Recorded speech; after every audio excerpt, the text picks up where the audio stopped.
Passageiros que viajam em ônibus interestaduais e internacionais não precisam pagar seguro viagem. Não precisando pagar uma coisa a mais, né? É bom, sempre bom, economiza, né? Depois de conciliação na Justiça, a venda do seguro com a passagem foi proibida em todo o país e está sendo fiscalizada pela União. Uma reparação que veio 40 anos depois. O DOPS baixou lá, cercou o quarteirão e aí um escrivão, um inspetor da DOPS, foi lá, bateu na minha casa e disse: o senhor está preso, vai ser levado para o DOPS, etc. Qual era a acusação? Acusação de subversão. Após ser torturado, preso e conseguir anistia política, um médico ganha indenização por danos morais pela violência que sofreu na época da ditadura. Primeiro processo federalizado do Brasil garante julgamento dos assassinos do ativista Manuel Matos, executado em 2009 na Paraíba. Manuel foi e fez um dossiê, trouxe para aqui, para os deputados daqui de Pernambuco, levou para Brasília, denunciando o grupo de extermínio, porque era um grupo onde tinha pessoas ligadas à polícia e ligadas a políticos. Os dois condenados tiveram a pena confirmada em segunda instância e pegaram mais de 25 anos de cadeia.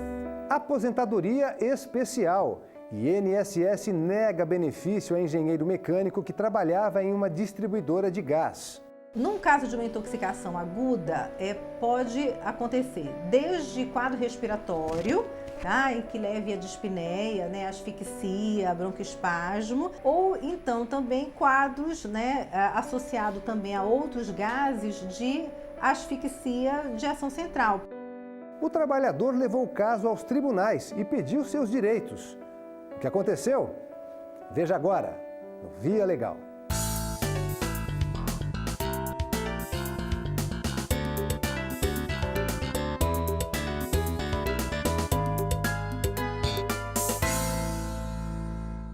O brasileiro não tem a cultura de poupar. A verdade é que a maioria das pessoas não pensa no futuro e não economiza, gasta tudo o que recebe. Mas o trabalhador tem que aprender a valorizar seu dinheiro. R$1 que seja, faz diferença na hora de fechar as contas. Com poucos centavos cobrados ilegalmente durante mais de uma década, empresas de ônibus interestaduais e internacionais aumentaram o faturamento às custas dos passageiros, até que uma denúncia chegou aos tribunais. Veja na reportagem de Letícia Lagoa. Na rodoviária, o aviso da proibição da cobrança está nos guichês e nas letras miúdas do bilhete, sem seguro facultativo. Não precisando pagar uma coisa a mais, né? É bom, sempre bom, economiza, né? Entre uma viagem e outra para Belo Horizonte, Maria das Graças nem percebeu que está pagando menos pela passagem. Dinheiro que antes era embolsado pelas empresas. No final dá um montante, uma quantia significativa. E vai para o bolso de alguém, para o meu que não é. Por mais de 10 anos, as companhias de ônibus venderam um seguro de viagem junto com o bilhete, como mostramos no Via Legal no ano passado. Muitos consumidores pagavam e nem sabiam do que se tratava. Realmente eu não sei para que serve isso daí e se no caso acontecer alguma coisa, qual que é o tipo aí, o procedimento, como que faz o resgate, isso daí. As empresas têm que orientar a gente, né? Sobre o que a gente está comprando, o que a gente está pagando e o que a gente tem direito ou não, né? As empresas cobravam pouco mais de R$1 pela proteção do passageiro e sem qualquer necessidade, segundo a ANTT. As empresas elas já recolhem alguns seguros que são obrigatórios pela própria resolução da ANTT. Então, ela já tem o DPVAT, ela já tem o seguro de responsabilidade civil, já tem o seguro contra acidentes. Então, é importante que o usuário saiba que ele não precisa de um outro seguro para garantir nenhum outro tipo de problema em relação ao acidente que possa acontecer. A Justiça Federal já havia considerado essa cobrança em 2001 como venda casada, que é ilegal. Mas as empresas de ônibus que fazem as linhas interestaduais e internacionais continuaram insistindo na comercialização do seguro com a passagem. Isso fez com que o Ministério Público denunciasse novamente a União pelo descumprimento da decisão. O consumidor se dirigia até o guichê para fazer a compra de uma passagem e era vendido conjuntamente, sem qualquer esclarecimento, seguro facultativo, né? E então o Ministério Público, observando aí que não estava sendo assegurado o direito do consumidor, promoveu uma ação contra a União Federal, né? E a União Federal acabou ficando vencida nesta ação, porque a sentença foi procedente, e depois houve um recurso da própria União, né, recorreu ao Tribunal Regional Federal da Terceira Região, que confirmou a sentença. E aí este processo retornou à vara de origem, né, aqui a Sexta Vara Cível da capital, e nós estávamos na fase de cumprimento de sentença. Numa audiência de conciliação em São Paulo, a União se comprometeu a não só fiscalizar, como também reforçar a proibição da venda do seguro em todo o país. Inserção no site, divulgação, né, com os banners nos guichês das empresas.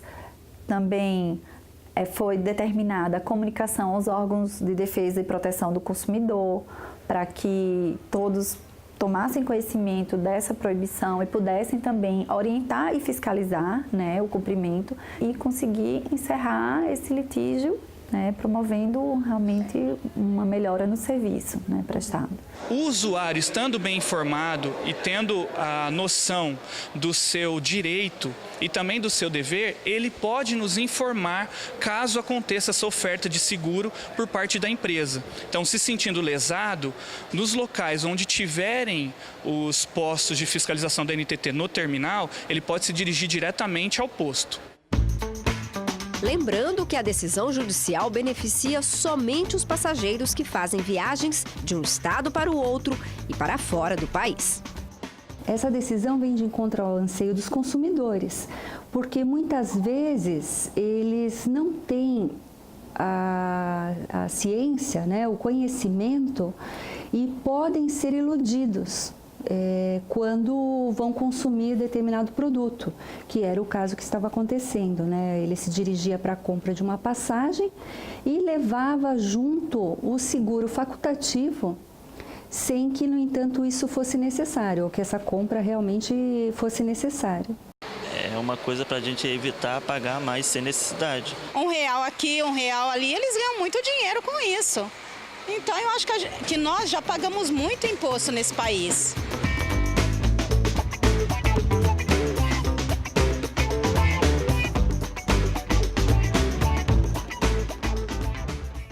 As denúncias devem ser feitas nos postos de fiscalização da NTT nos terminais rodoviários, pelo telefone 166 ou neste e-mail.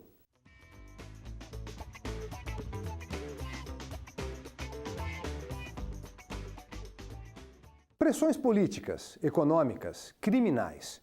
Gente poderosa que usa o medo para esconder a verdade e faz ameaças para conter autoridades. Quando um julgamento se passa em uma região dominada pelo crime e existe grave violação de direitos humanos, a saída é tirar o processo da justiça comum e mandar para a federal. Para garantir a segurança das testemunhas e juízes, é feita a chamada federalização. O primeiro caso brasileiro julgado desta forma foi o assassinato do advogado pernambucano e integrante da Comissão de Direitos Humanos da OAB, Manuel Matos. A estratégia jurídica deu certo e os assassinos foram condenados a mais de 25 anos de cadeia. No álbum, lembranças de uma vida inteira guardadas por Dona Nair. Ao rever as fotos, a mãe de Manuel Matos recorda a última conversa que teve com o filho. Aí eu disse, meu filho, você é um menino muito bom. Ele disse, não, eu não sou bom não, é a senhora que me fez assim. Eu agradeço ser o que sou, eu devo à senhora. E essas palavras ficaram gravadas na minha mente. A verdade vos libertará. É a verdade que nós carregamos, o testemunho de nossa vida e de nossa história. Advogado, ex-vereador e defensor dos direitos humanos, Manuel Matos foi executado no dia 24 de janeiro de 2009, no município de Pitimbu, litoral sul da Paraíba. As investigações concluíram que ele foi morto porque militava contra o crime organizado e grupos de extermínio. Matos foi um dos responsáveis por descobrir e denunciar um esquema de execuções na divisa dos estados da Paraíba e Pernambuco. A região ficou conhecida como Fronteira do Medo. Entre os envolvidos nas mortes estavam agentes do Estado, como policiais civis e militares. Aí eu tive que batalhar para que a morte dele não ficasse sem justiça, né? E da maneira que estava sendo, com a polícia de lá, de João Pessoa, eu sabia que não ia haver justiça nenhuma, porque tinha pessoas ligadas à polícia que era envolvido com o crime. Dona Nair conta que precisou lutar para que o caso tivesse um julgamento. Aí Manuel foi e fez um dossiê, trouxe para aqui, para os deputados daqui, de Pernambuco, levou para Brasília, denunciando o grupo de extermínio, porque era um grupo onde tinha pessoas ligadas à polícia e ligadas a políticos políticos da região. E isso incomodou. Incomodou porque Manuel citou o nome de pessoas que estavam envolvidas. Em 2010, o caso foi o primeiro no país a ser federalizado, ou seja, passou da competência da Justiça Estadual para a federal. Isso acontece quando um caso envolve grave violação de direitos humanos. Mas ainda havia um longo caminho a ser trilhado. O presidente da OAB de Pernambuco conta que houve uma tentativa de julgamento na Justiça Federal da Paraíba, mas sem sucesso. Na verdade, o júri não conseguiu ser instaurado por ausência de jurados. Há notícia que houve ingerências externas para que os julgamentos não acontecessem. Por isso, o caso foi enviado para a Justiça Federal de Pernambuco. Em primeira instância, dos 5 acusados pela morte de Matos, 2 foram condenados pelo júri popular. O sargento reformado da Polícia Militar da Paraíba, Flávio Inácio Pereira, considerado mandante da ação, foi condenado a cumprir 26 anos em regime de reclusão. José da Silva Martins, apontado como o executor do crime, recebeu a pena de 25 anos em regime fechado. Ambos negam o envolvimento na morte de Manuel Matos. O advogado de José da Silva Martins dá a versão dele. Ele nega a autoria. Ele estava trabalhando de vigilante, que ele vigiava casas, essas casas de praia, lá na região de Pitbull, e ele não participou desse crime, ele nega a autoria. As defesas dos condenados e o Ministério Público Federal recorreram da sentença. O caso, que teve repercussão internacional, chegou ao Tribunal Regional Federal da 5ª Região. Por aqui foram analisadas evidências, como ligações telefônicas entre Flávio Inácio Pereira, acusado de ser o mandante, e José da Silva Martins, considerado o executor. Por unanimidade, a 3ª turma do TRF-5 decidiu manter as condenações. A defesa e o Ministério Público recorreram novamente da decisão, desta vez ao Superior Tribunal de Justiça, o STJ, mas o recurso ainda não foi julgado. Este cientista político, advogado e amigo de Matos diz que a decisão final deste caso é importante para o fortalecimento da democracia do país. É muito importante lembrar o caso, lembrar o significado de Manuel, porque no momento em que a democracia é atacada, no momento que as nossas instituições passam a ser questionadas, figuras como Manuel ressignificam a advocacia popular, ressignificam a luta por direitos humanos e, consequentemente, a democracia. Desde que ele se apresentou em praça pública, ele disse: as lágrimas de hoje, o sofrimento de hoje servirão de combustível para as futuras vitórias. E eu acredito que ele deixou plantado muita sementinha que ainda vai dar muito fruto.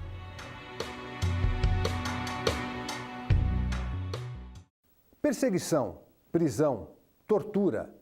Brasileiros que sobreviveram aos chamados anos de chumbo na época da ditadura conquistaram anistia política e indenização do governo por danos materiais. Mas há quem diga que o valor recebido não paga os traumas que ficaram e pede uma reparação moral pela violência sofrida durante e depois da ditadura. Eu subi no elevador, um cara junto comigo. Eu desci, o cara junto comigo. Aí quando eu fui, atendi, etc., quando eu voltei, o cara ali. Aí ele já estava começando a se mostrar, né, para dizer que estava perseguindo, estava de olho em mim. A perseguição que seu Carlos se refere aconteceu há 42 anos, em pleno regime militar. Quando eu trabalhava na perícia médica da Previdência Social, também os caras subiam comigo no elevador, enfim. Além de médico, Carlos era militante político ligado ao movimento VAR Palmares, que lutava contra o regime militar. E por causa disso foi preso. Eu estava na praia, acho que até era, não sei se era um fim de semana, uma coisa assim.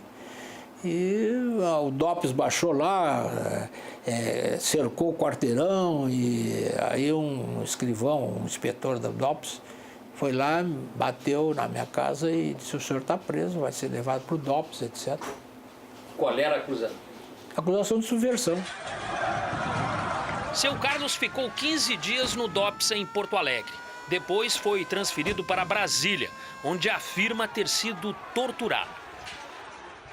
E aí é terrível, né? Terrível. Qualquer tortura, qualquer coisa de sadismo para a pessoa humana é um troço brutal. O senhor chegou a viajar encapuzado? Viajei essas coisas são estranhas. Hoje a gente estranha. Num avião da FAB, encapuzado, eu o único preso viajando. Aí fui levado para o quartel do Exército e lá eles queriam que eu denunciasse colegas meus. Ao todo, foram 3 meses de detenção. Não bastasse a violência física, depois de ser solto, o nome de Carlos apareceu nos principais jornais da época. Ele foi classificado como subversivo e perigoso, o que fez o médico perder os empregos em que trabalhava.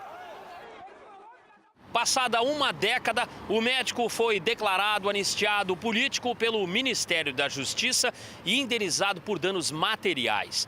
Mas ele não concordou com o valor recebido, R$ 37.500, e entrou com uma ação na Justiça contra a União.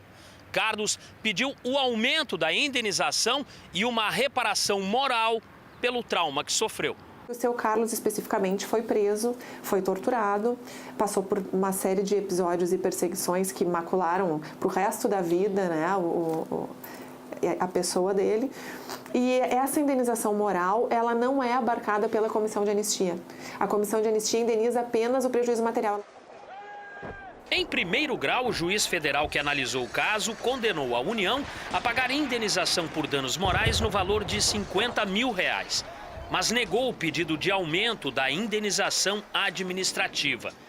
Tanto o autor quanto a União recorreram ao Tribunal Regional Federal da 4ª Região, mas a decisão foi mantida.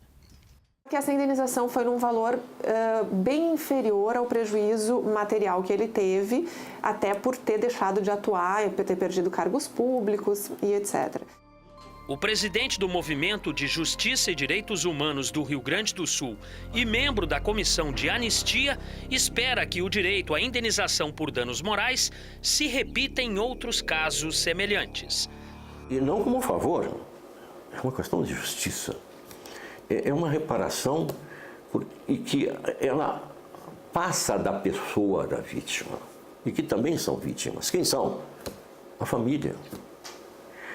As famílias foram extremamente perseguidas, afrontadas, sofreram até agressões, se não físicas, mas morais. Portanto, eu louvo essa decisão, que deve, a partir de aqui, consolidar uma jurisprudência. Para seu Carlos, mais do que o dinheiro, a decisão resgata o exercício à cidadania. A minha intenção nisso é mostrar que o cidadão tem que ser respeitado nos seus direitos. E eu fui perseguido violentamente, quer dizer, e materialmente. E isso mostra que a justiça no país funciona, pô. Nós temos sorte ainda no Brasil de termos uma justiça que é independente, né? Nos protege contra o Estado prepotente, né? Que é o que está acontecendo agora.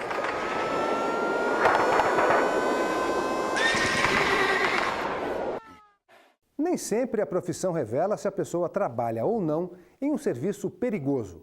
Mas o local onde ela exerce a atividade pode representar risco para o funcionário, como uma distribuidora de gás, por exemplo. Nesses casos, quando o INSS nega a aposentadoria especial, os profissionais procuram os direitos na justiça e muitas vezes conseguem. Você sabe o que significa a sigla GLP? GLP não. Faz nem ideia? Não. Tem tantas siglas hoje em dia, né, que a gente... GLP de cabeça, assim, tão rápido, não consigo lembrar. E você, pode me dizer o que é GLP? Gás liquefeito de petróleo. Mas tem um nome bem mais popular, que com certeza todo mundo conhece. É o gás de cozinha, né, que é utilizado domesticamente ou industrialmente também. Como ele é um gás, ele está pressurizado dentro do botijão para se manter na forma líquida, né? Mas quando a gente abre ali a fornalha ali do fogão, certo? Ele vai passar por fase gasosa, ele chega na forma de gás. Por isso então que é o GLP, gás liquefeito de petróleo. Edivaldo trabalha há 19 anos com a distribuição de gás na cidade de Novo Gama, Goiás, e precisa seguir várias regras para evitar acidentes, já que o material de trabalho é inflamável. Alvará da prefeitura, alvará do Corpo Bombeiro, tem licença ambiental, tem tanta coisa que a gente nem lembra tudo, mas essas é algumas principais, né? Aí tem extintor, tem que estar tudo em dia, as placas de sinalização, saída de emergência, distância de botijões tem que estar armazenados no locais certo. E não é para menos. Qualquer descuido pode provocar uma explosão e colocar a vida das pessoas em risco. Por isso, quem atua em contato direto com o GLP tem direitos trabalhistas diferentes, entre eles a aposentadoria especial. A Lei 8.213, nos artigos 57 e 58, ela vem regulamentando essa aposentadoria especial. Essa aposentadoria é devida para aquelas pessoas que trabalham em condições prejudiciais à saúde ou sua integridade física durante 15, 20 ou 25 anos, a depender do agente agressivo ao qual ela esteja exposta. Mas em Minas Gerais, um engenheiro mecânico que trabalhava em uma distribuidora de gás precisou brigar na justiça para conseguir a aposentadoria especial. Ele ficava exposto a condições perigosas por conta da estocagem de produtos inflamáveis. Em primeira instância, o entendimento foi de que o trabalhador teria direito ao benefício, mas o INSS não concordou e recorreu ao Tribunal Regional Federal da Primeira Região.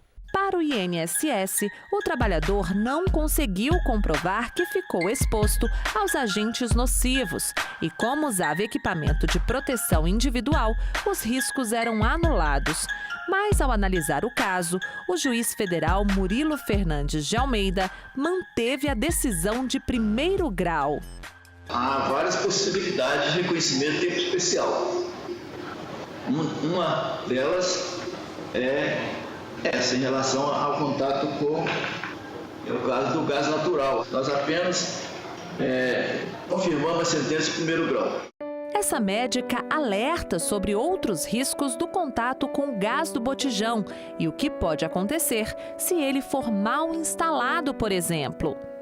Num caso de uma intoxicação aguda, pode acontecer desde quadro respiratório, tá, em que leve a dispneia, né, asfixia, broncoespasmo, né, que tem que retirar a pessoa do ambiente, levar para um ambiente arejado, né, oxigênio-terapia, quadros neurológicos, né, tipo narcose, tontura, tá, e às vezes até desmaios.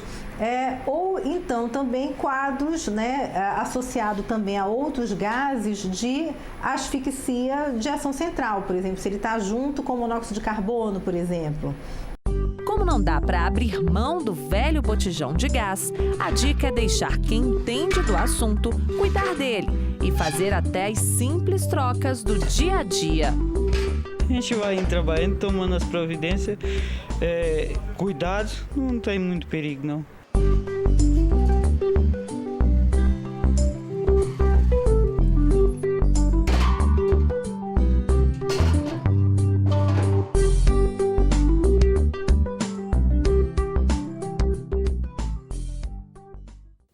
É isso, o Via Legal fica por aqui. A gente volta na semana que vem com outras decisões da Justiça Federal. Gostou de uma matéria? Quer assistir de novo? Acesse as nossas redes sociais.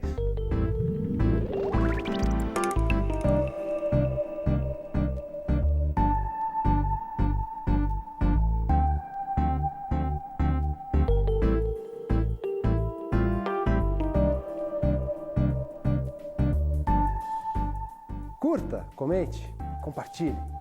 Tchau!